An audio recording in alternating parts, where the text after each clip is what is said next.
Was this movie that bad? No, it wasn't.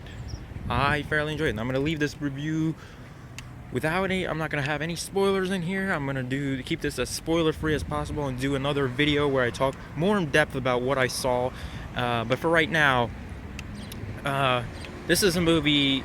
This is better than some of the other Batman films we've had. That is for certain.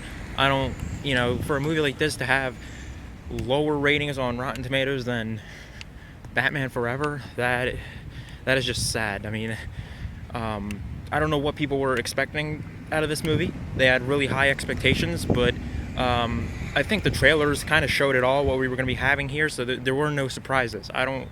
So the fact that people are pissed off that this movie isn't as they wanted it to be, well, they can continue being pissed off because this movie isn't as bad. And if they didn't like it, well, they better like it, because the next two movies are going to be directed by the same guy, Zack Snyder. What did I think of Ben Affleck as Batman? I thought he did a really good job. I still like Christian Bale better, but I think he, for everyone who was concerned about whether Affleck was going to be a good Batman, you can throw that out the window. He did a phenomenal job.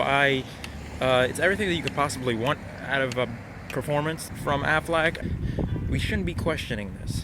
We all knew that he was a talented actor. There shouldn't be any concerns whether he would have made a good one or not. And then when you really think about it, who else would have been Batman?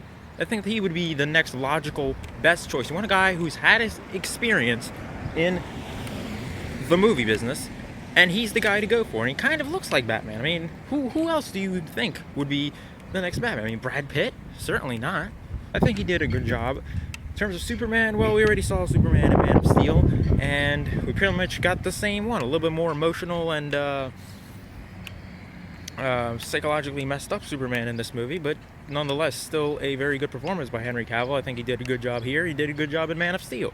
Nothing different. You get the same guy you got before. Lex Luthor.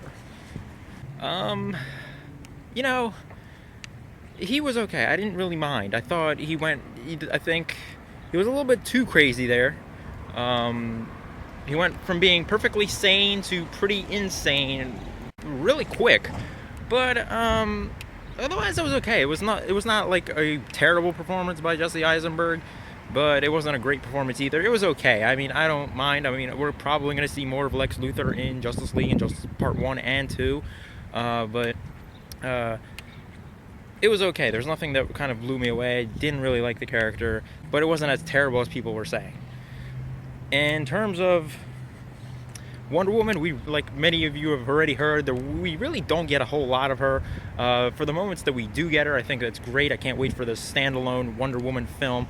And this movie does throw a lot of hints out about the Justice League movie, so you kind of realize that this is a setup movie. But I think everyone already knew that all along. Like I said, if you've seen the trailers, the first one, the second one, even the third one, there really shouldn't be any surprises here. So I don't know why people are bashing this movie to the level that it is. There's certainly been worser Batman films. There's certainly been worse Superman films. There's not been this much hatred for a movie in a long while. I mean, the last time I remember this movie getting this much hate is like Phantom Menace.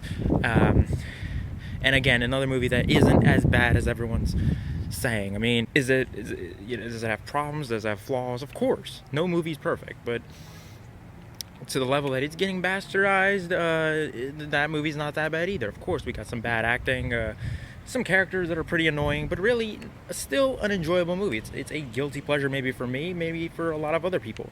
Again, same thing with this movie, getting bashed for the littlest things that didn't add up.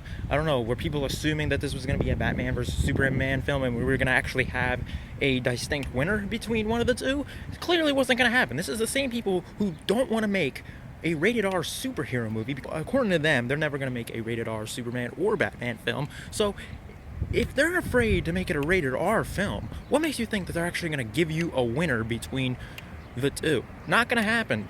So if you're thinking, well, that's what we're going to get, you're sadly mistaken, because that would never happen. I mean, what franchise have you seen that has done that? Alien vs. Predator didn't do it. Freddy vs. Jason didn't do it. What makes you think the two most known superheroes, Batman and Superman, we're gonna have a winner between one of the two. No. And I think if you saw the second trailer, you already know that it's not gonna happen. So, because the second trailer kind of spoiled a little bit, kind of revealed a little bit more than it should have. And, you know, so I didn't really have a whole lot of expectation going into this movie because I already saw half the things that were going on in the trailer, so I already kind of adjusted to what I already seen. And I was like, well, now I know the premise of this movie and what it's going to be about, and that this is pretty much a setup movie to Justice League Part 1. But otherwise, so this wasn't a bad movie. I'm not going to say that this is a great movie, but still worth definitely checking out, going and seeing it in theaters. Where's the rank against all the other Batman films? I think it's definitely lower on the list, but it's not as bad as, it's far from being as bad as Batman Forever, Batman and Robin. That's for sure. So I'm gonna give Batman v Superman a C+. Alright guys, thank you so much for watching. I'm gonna be doing my spoiler review later on, so be sure to look for that video after you have seen the movie. Come back here and see the spoiler reviewed film on my channel. As always, you can like this video, comment, and subscribe, and I'll see you guys next time for more unboxings, reviews, and movie news.